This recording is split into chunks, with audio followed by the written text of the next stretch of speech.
क्यों मार रहा है मुझे? राकेश किशोर का हमने नया इंटरव्यू कल का सुना है, उसमें वो खुद कह रहे हैं कि मुझे जो है मारा इसलिए कह के क्योंकि मैंने सुप्रीम कोर्ट में जो है सीजीआई पर जूता फेंका था, उस प्रकरण को लेकर मेरे ऊपर ये हमला हुआ। तो अब खुद कबूल रहे हैं। तो अब आप ये बताइए राकेश किशोर, अब ये तो वही बात होगी, लोग हंसेंगे कि ये वही वकील है जो खुद जूते मार करके अपने आप को हीरो बना रहा था, आज खुद पे जूते पड़े तो दूसरों को विलन बता रहा है। तो तुम जूते मार के तुम हीरो बन गए, आज दूसरा तुम पे जूते मारकर वो हीरो बन जाएगा। इसीलिए कहा जाता है कि कभी भी हिंसा का और गलत का समर्थन नहीं करना चाहिए। अगर आप हिंसा का समर्थन करेंगे तो वो हिंसा कल आपके साथ भी हो सकती है। एक वक्त था जब केजरीवाल जी पे जूता फेंका गया, किसी ने हमला किया, थप्पड़ मारा था, तो रेखा गुप्ता ने कहा कि आज पता चला है कि केजरीवाल जी का गाल लाल हो गया, किसी ने उनको जो है अच्छा सबक सिखा दिया। कुछ ही समय बाद जब रेखा गुप्ता सीएम बनती हैं, 1 महीना भी नहीं बीतता उन्हें सीएम बने, तो एक व्यक्ति आकर के रेखा गुप्ता के चांटा मार देता। तो वही बात, जब हिंसा दूसरे के साथ हो रही थी तो आप हंस रहे थे, आप दांत दिखा रहे थे, आप बड़े कनिंग उसमें वे में आप उनको ये समझा रहे थे कि बड़ा अच्छा हुआ।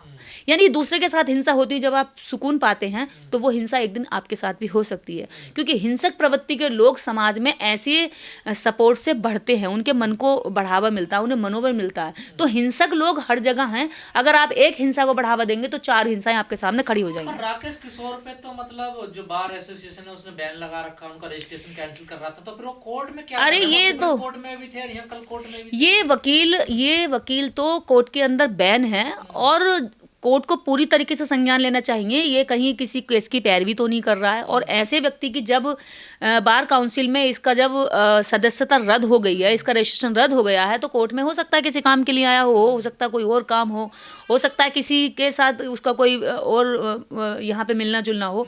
लेकिन जो भी हुआ, मैं राकेश किशोर के साथ जो हिंसा हुई है इसका भी विरोध करती हूँ, और जो राकेश किशोर ने सीजीआई के ऊपर जूता मारने का काम किया था, मैं उसकी भी घोर निंदा करती हूँ। क्योंकि हिंसा, चप्पल मारना, जूता मारना, थप्पड़ मारना या किसी के खिलाफ अभद्रता करना, ये किसी भी तरह से ना कानून के रूप में सही है, ना ही ये मानवता में, ना नैतिकता के रूप से। ये सीजीआई के समर्थक लोग थे जिन्होंने ये घटना को अंजाम देखिए, दिया। एक बात तो मैं ये मानती हूँ, जिस तरह से राकेश किशोर ने जूता फेंका सीजीआई के ऊपर, केवल इसलिए हिम्मत होगी क्योंकि वो सीजीआई दलित था। अगर वही सीजीआई दलित ना होकर के अन्य किसी जाति का होता, अपर कास्ट का होता, तो इतनी हिम्मत नहीं होती। और अगर हुई उसकी हिम्मत तो केवल इसलिए क्योंकि वो दलित थे। लेकिन दलित सीजीआई ने देखिए फिर भी उसको अगर चाहते तो, ये तो केवल जूता पड़ा है अभी इस पे राकेश किशोर पे, जूता चप्पल जो भी पड़ा है एक ही बात है। लेकिन अगर सीजीआई चाहते तो उनसे बड़ी सजा इसको कोई दे ही नहीं सकता था। वो चाहते तो आजीवन जेल में रहता, इसको फांसी की सजा हो सकती थी। कोर्ट ऑफ कंडक्ट करके आया हुआ है। लंबे समय से बड़ा गुस्सा था इस घटना को लेकर। जो विकास सिंह हैं, जो अध्यक्ष हैं, उन्होंने भी कहा कि इन पे कार्रवाई होनी चाहिए, लेकिन कोर्ट ने तो इन्हें माफ कर दिया था, कोई कार्रवाई नहीं कर पाए थे। तो क्या ये वकीलों का गुस्सा निकला है राकेश? देखिए, जो इस व्यक्ति ने घटिया हरकत की, उसका गुस्सा समाज में तो था, और वो गुस्सा इतने लंबे वकीलों में भी था और समाज में भी था। और समाज में यहाँ तक गुस्सा आया कि सीजीआई साहब ने कुछ नहीं किया, सीजीआई साहब पे चप्पल पड़ा इस राकेश किशोर के द्वारा, तो समाज ने अपने स्वाभिमान को चोट पहुंचती हुई देखी कि एक सीजीआई पे जब जूता पड़ रहा तो एक आम नागरिक की क्या स्थिति रही होगी, एक आम दलित को क्या सा ये देखते होंगे। पूरे सिस्टम का ये अपमान हुआ, पूरे सिस्टम का अपमान हुआ है। पूरे दलित समाज को आप किस नजर से, किस नजरिए से देखते होंगे जब आप एक सीजीआई को इस नजरिए से देखने की आपकी हिम्मत जूता चप्पल मारने की हो जाती है। तो गांव में रहने वाला गरीब आदमी जो तुम्हारे खेतों में काम करता, उसके साथ तो तुम कितना दुर्व्यवहार करते होगे। तो ऐसी स्थिति में जब सीजीआई साहब ने इसे माफ किया तो इस बात से भी समाज नाराज था कि सीजीआई साहब को एक्शन लेना चाहिए था। लेकिन सीजीआई साहब नहीं ले पाए, पर समाज थोड़ी सो रहा है, समाज के लोग एक्शन लेंगे, एडवोकेट्स एक्शन लेंगे। और पूरे एडवोकेट समाज में इस बात का आक्रोश था कि एक सीजीआई पे यार जूता पड़ रहा है, कल को तो कोई वकील भी सेफ नहीं रहेगा। न्याय का मंदिर कहा जाता है न्यायालय, और वहां न्याय मूर्ति बैठे हैं, न्यायमूर्ति न्याय के देवता के रूप में उनको माना जाता है, उन पे जूता मार रहा है। ये भी कहा गया कि इन वकीलों में पहले आपस में कुछ झड़प, गाली गुफ्तार भी हुई है, इस वजह से। देखिए, वाहियात आदमी है, सीजीआई से कोई रिलेटिव नहीं है, लेकिन आपस में कुछ गाली गलौज कर ली इन्होंने, तो इस वजह से इनमें कुछ ऐसा हुआ नहीं है? नहीं, राकेश किशोर ने ये बात सीधे तौर पर वहां पे कही है कि ये जूता आपके लिए नहीं है, क्योंकि 3 जजेस की पीठ बैठी थी वहां पे और 3 जजेस की बेंच में जब वो जूता गया सीजीआई के डायरेक्ट आके नहीं लग पाया, साइड में गिरा, तो उसने ये बात कही शोर मचाते हुए, जय जय राष्ट्र कुछ करके कह रहा था, हाँ सनातन की जय करके कह रहा था, और कह रहा था कि ये जो जूता है, ये जो अपर कास्ट का जज था उससे बोला कि ये आपके लिए नहीं है, ये गवई साहब के लिए, ये गवई के लिए है ये जूता। तो वो उसका क्लियर था ये कंसेप्ट कि वो जूता किसको मार रहा है। खड़गड़-डुम्मा में जो घटना हुई है, कहा जा रहा है कुछ आपस में इनमें पहले कुछ झड़प, कुछ बातचीत, कुछ ऐसा हुआ? देखिए यहाँ पे जो भी इसके साथ हुआ है, ये तो अभी पूरी घटना का यही जानता होगा। अभी हम अपने एडवोकेट साथियों से बात करेंगे कि वहाँ पर घटना क्या हुई। मैं बाहर थी इसलिए ज़्यादा बात नहीं कर पाई, लेकिन मैं एक बात ये मानती हूँ कि इसकी वैसे भी झड़प हुई होगी, क्योंकि ये जाहिल प्रवृत्ति का आदमी है। ये एकदम साइको टाइप का आदमी है, जो ये कह रहा है कि भगवान मेरे सपने में आए और मैंने इसलिए जो है जूता मार दिया सीजीआई के ऊपर। तो ऐसे तो कोई भी किसी और को भी सपने में आ गया होगा कि सपने में आए, बाबा साहब सपने में आए और उन्होंने कहा कि कानून के साथ छेड़छाड़ करने वाला, कानून से खिलवाड़ करने वाला, उसको जूता मारना चाहिए, उसका सबक सिखाना चाहिए। कल का जो आपने इंटरव्यू का जिक्र किया, जो एनआई को इंटरव्यू दिया कि 150 वकील है लगभग जो मुझे मारने पूरी प्लानिंग के साथ आए थे, आपको लगता है उस वीडियो में 150 वकील? देखिए उस वकील की बात मुझे सुनाई आ रही है, राकेश किशोर कह रहा है मुझे क्यों मार रहा, मुझे क्यों मार रहा, यानी कि अकेला व्यक्ति है। अगर बहुत सारे लोग हमला करते तो वो इस तरह से जो हाथ झड़प अपने आप को बचाने के लिए कर रहा है, एक आदमी से तो कर सकता है, या 150 लोगों से कैसे कर सकता है? तो ये एकदम मूर्खता भरा बयान है जो वीडियो में साफ दिख रहा है, और झूठा, सफेद झूठ है जो बता रहा है। परंपरा पड़ गई ना, देखिए देश में एक आदमी मार रहा है, फिर उसको मारो, फिर उसको मारो। ये परंपरा जिन्होंने डाली है, इनका जब लोग इलाज करेंगे तब इनको सबक आएगा, और लोगों ने इनका इलाज करना शुरू कर दिया। जो लोग गलत परंपरा डाल करके इतने लंबे समय से इस देश के अंदर खुद को भगवान बनाए हुए थे, जो सोच रहे थे हम तो जो परंपरा डाल देंगे वो चल जाएगी, गधे को जो है कोई पुजवा देंगे तो गधे की पूजा शुरू हो जाएगी। अनिल मिश्रा को टारगेट कर रहे हैं कि ये भी बाबा साहब का अपमान करता है, इसका भी इलाज होगा। अनिल मिश्रा, देखिए अनिल मिश्रा को टारगेट नहीं कर रहे, अनिल मिश्रा खुद देश के सिस्टम को टारगेट कर रहा, अनिल मिश्रा खुद देश के कानून को टारगेट कर रहा, संविधान को टारगेट कर रहा, संविधान में निहित जो कमजोर वर्ग के अधिकार हैं उनको टारगेट कर रहा, रिजर्वेशन को खतरा पैदा कर रहा है, वो SC/ST एक्ट के खिलाफ गलत भ्रम फैला रहा है लगातार।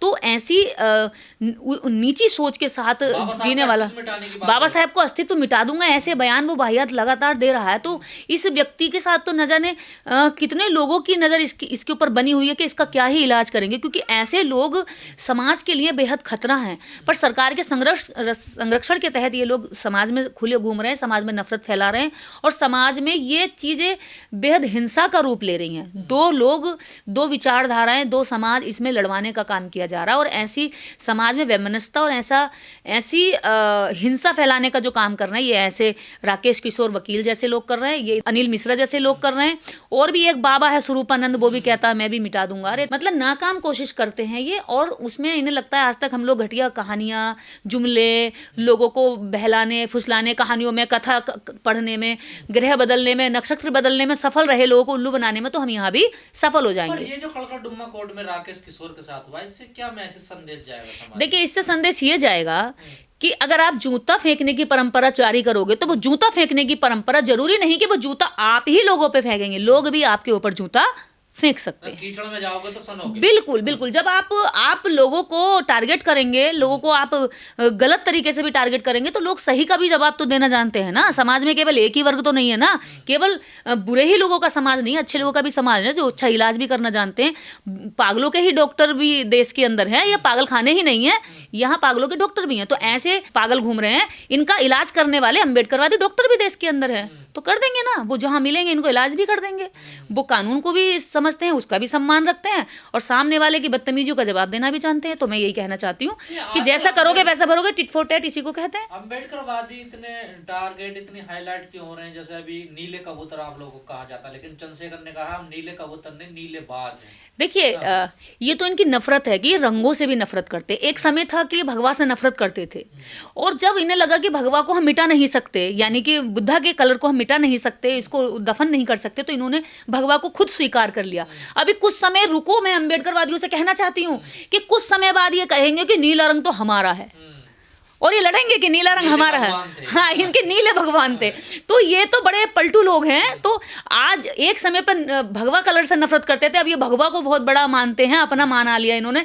आज ये इनका एक स्टेज होता है, ये पहले खूब नफरत करते हैं, अब ये नफरत के चरम पर है नीले रंग से। और जब नीले रंग से नफरत का चरम इनका टूट जाएगा, इन्हें लगेगा कि ये तो हम मिटा ही नहीं पा रहे हैं, जितना हम नफरत कर रहे हैं इतना ही ये रंग जो है और बढ़ चढ़ करके ये लोग इसको स्वीकार कर रहे हैं। नीले कबूतर, नीले बाज। देखिए, ये तो इनकी घटिया सोच का परिणाम है कि इन्हें ये दिख रहा है कि एक ही अम्बेडकरवादी 2 करोड़ इन टनाटनियों पे भारी पड़ता है, तो बाज ही भारी पड़ सकता है इन कौओं पे, कोई ये कबूतर तो भारी नहीं पड़ सकता। तो इनको ये पता होना चाहिए कि एक नीला कबूतर जो आप कहते हैं जिस व्यक्ति को, वो व्यक्ति देश के कानून का सम्मान करता है, वो संविधान का सम्मान करता है, वो तुम्हारी बहन बेटियों का सम्मान करता है। और जो तुम अपने आप को कहते हो कि हम सनातनी शेर हैं, ये शेर, और सबसे बड़ी बात, जिस महिला के साथ रेप होता है उस महिला के साथ खड़े नहीं होते बल्कि रेपिस्ट के साथ खड़े हो जाते हैं। तो तुम काहे के शेर हो भाई? तुमसे ज्यादा नीच कौन हो सकता है? सबसे बड़ी बात मैं ये कहना चाहती हूँ, जिन लोगों को तुम नीला कबूतर कहते हो, वही नीले कबूतर जो तुम्हारी बहनों के साथ अत्याचार होता है तो ये सड़कों पर उतर के उनके साथ खड़े हो जाते हैं, और ये उनके शरीर को ढकने का काम करते हैं, उनके सम्मान को बढ़ाने का काम करते हैं, उनका न्याय दिलाने का काम करते हैं। ये घटिया लोग उनको नीला कबूतर कह के अपमान करके ये खुद को सोचते हुए हमने बड़े अपनी मूंछों को ताव दे रही।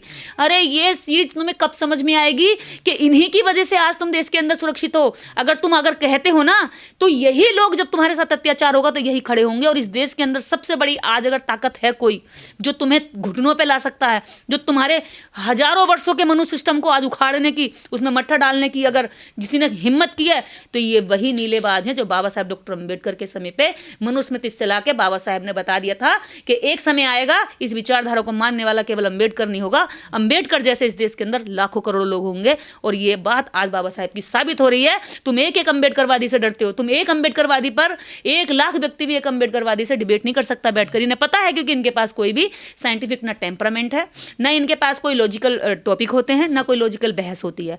तो अंबेडकरवादियों से तुम्हारी ये डर है, ये खीज है जो तुम उन्हें कबूतर कह के डरते हो। नीला रंग नीला आसमान का रंग है, नीला समानता का रंग है।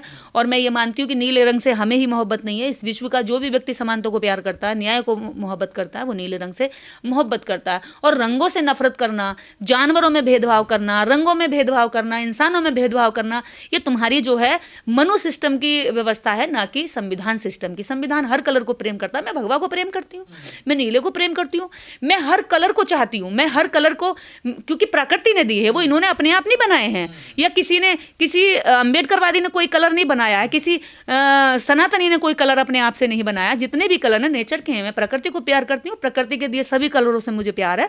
और ऐसे घटिया लोगों की पहचान करो जो रंगों से भी नफरत करते हैं। सीजेआई पर जूता फेंकने की जो हिम्मत उसमें आई, वो सिर्फ सरकार के संरक्षण की वजह से, क्योंकि उसके पास कोई भी लॉजिकल थॉट्स नहीं, कोई उसके पास ऐसा समाज के, देश के हित में कोई ऐसा विजन नहीं जिसके आधार पर उसने जूता फेंका। बस एक सनकी और हिंसक मानसिकता के चलते उसने जूता फेंक के मारा, और वो भी देश के सीजेआई पर, जिससे देश का एक गरीब से लेकर अमीर तक और आगे लाइन में खड़ा और पीछे तक लाइन में खड़ा व्यक्ति न्याय की उम्मीद करता है। उसके साथ इस व्यक्ति ने कानून को तोड़ते हुए जूता फेंका, और न्याय के मंदिर में जिसको देखिए, न्यायालय में उसने जूता फेंकने की हिमाकत करी। आज वही जब राकेश किशोर कड़कड़डूमा कोर्ट में घूमता दिखाई दिया, तो उस व्यक्ति पर किसी ने थप्पड़ मार दिया, चप्पल मार दिए, थप्पड़ मार दिए, और भी शायद उसका वहाँ पे काफ़ी मतलब बुरा हाल किया है। मैं इस घटना की निंदा करती हूँ। लेकिन सवाल ये है कि जब राकेश किशोर ये कह रहा था कि मेरे इष्ट, मेरे देवता, मेरे भगवान सपने में आए, उन्होंने कहा कि ये सीजेआई पे जूता पड़ना चाहिए, इसको तुम सबक सिखाओ, और मैंने इसलिए उन पर जूता मार दिया। ANI, आज तक, ABP, दुनिया भर के जितने भी बड़े चैनल या छोटे चैनल, सब उसका इंटरव्यू कर रहे थे। मनुवादी मानसिकता के लोग बड़ा उसको हीरो बना डाला, और उसको इस युग का भगत सिंह कह डाला। तो आज वो भगत सिंह फिर कुट गया। अब जब भगत सिंह पिटा है, तो अब कह रहे हैं कि जो जूता फेंकने वाली प्रक्रिया है वो गलत है। यानी जब तुम जूता फेंकते हो तो जूता फेंकने वाले का समर्थन कर रहे थे, अब कैसे विरोध करोगे उन जूता फेंकने वालों का जब तुम्हारी ओर जूता आ गया।